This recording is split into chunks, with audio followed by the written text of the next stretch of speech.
tell you a story. Over 200 years ago, we had the great French Revolution. And one day, there were three gentlemen about to lose their head to the guillotine. There was a priest, a lawyer, and a theoretical physicist, just like me, about to have our heads chopped off. Well, they put the priest's head on the chopping block, and they asked him, "Do you have any last words before we slice your head off?" And the priest said, "Yes." He said, God from above, he shall set me free." Well, all eyes were on the blade. They raised the blade. The blade came down, swish, and stopped right before it hit the neck of the priest. Well, the mob had never seen this before.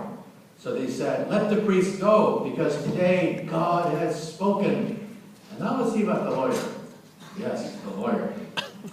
They put the lawyer's head on the chopping block, and they asked him, "Do you have any last words?" And he said, "Yes." He said, "Maybe the spirit of justice shall set me free." All eyes were on the blade. They raised the blade. The blade came down, swish, and stopped right before it hit the neck of the lawyer. Well, this time the crowd went crazy. There was dancing in the streets of Paris. Let there be a national holiday. God has spoken today. Justice has spoken. And now let's see about that theoretical physicist. Well, they put the physicist's head on the chopping block. And they asked him, "Do you have any last words?" And he said, yeah, I got some last words. And he said, I don't know too much about God. And I know even less about the law. But I do know one thing. If you look up, you'll see that the rope is stuck on the pulley.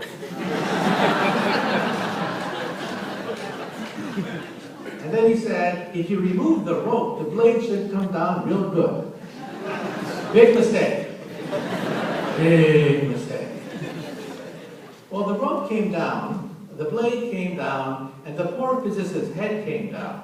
And it just goes to show you that sometimes we physicists have to know when to keep our mouths shut. Nonetheless, let us open the mouths of 300 of the world's top scientists who are inventing the future in their laboratory.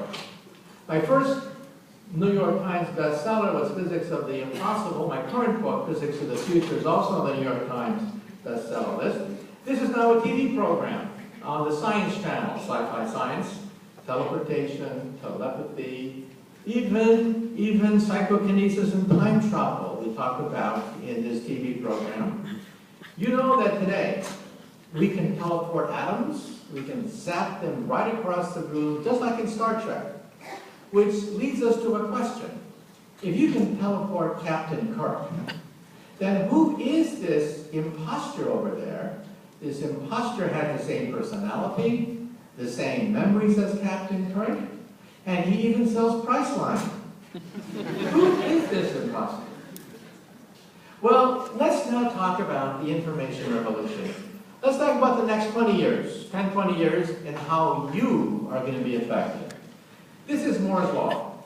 It is perhaps the most important law in modern history.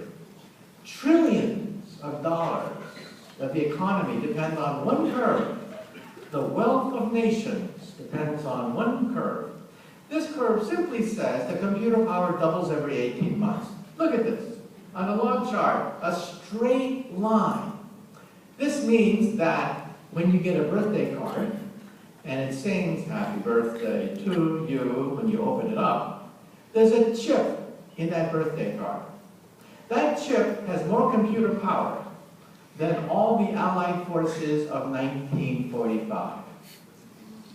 Hitler, Stalin, Churchill would have killed to get that chip. And what do you do with it? You throw it away in the garbage. Your cell phone today, according to that curve, has more computer power than all of NASA in 1969 when it put 2 men on the moon. You know, when I see these old NASA tapes, they show the control panel as they guided the space capsule. Those are 64K processors. Dinosaurs, I wouldn't get into that space capsule being backed up by 64K processors. No way I would be shot into outer space like that. But that's how we did it in the old days. This curve also says that by 2020, in 10 years, computer chips will cost about a penny. That's cheaper than scrap paper. That's cheaper than bubblegum wrappers. That means that computer chips will go the way of electricity. Where is electricity today? It is everywhere and nowhere. It's in the ceiling, electricity is in the floor, it's in the walls. We don't even think about it anymore. Electricity is almost for free. That's the future of the computer. The word computer will eventually disappear from the English language. We will no longer say computer, just like we no longer say electricity.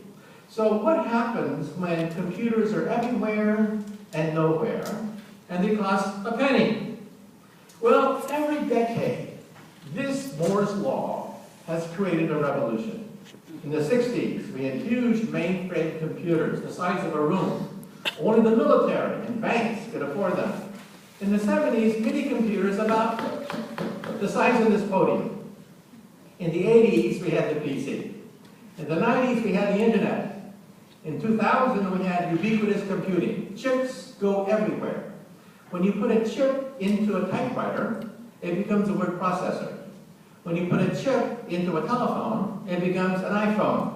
When you put a chip into a TV set, it becomes the internet. Next decade, advanced sensors. We'll talk about today. And even beyond that, mind control, mental control over computers. So the internet will be everywhere and nowhere. The magic mirror. So where will the internet be? Everywhere, including your glasses. These glasses are fully internet capable. They also recognize people's faces. How many times have you bumped into somebody and you say to yourself, who is this person? Jim, John, Jake, I know this person. Who is this person?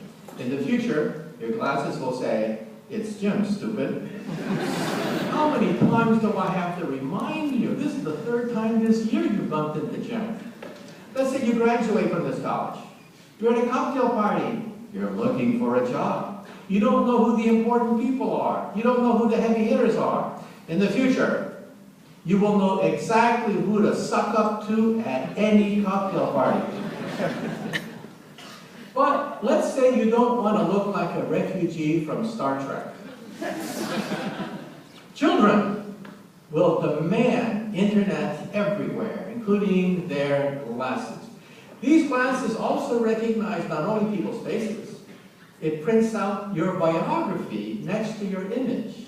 So you will see a person's face, the biography, and if they speak Chinese to you, you'll see subtitles in English translating Chinese into English.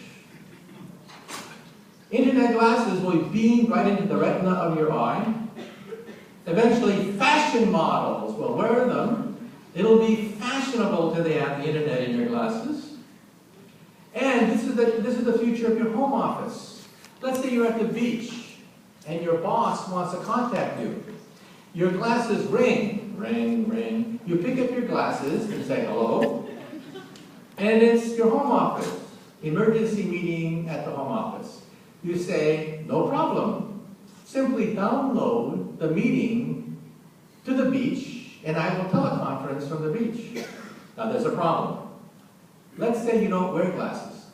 Let's say you don't like glasses. Then what are you going to do? No problem. We will put them in your contact lens. And who are the first people to buy internet contact lenses?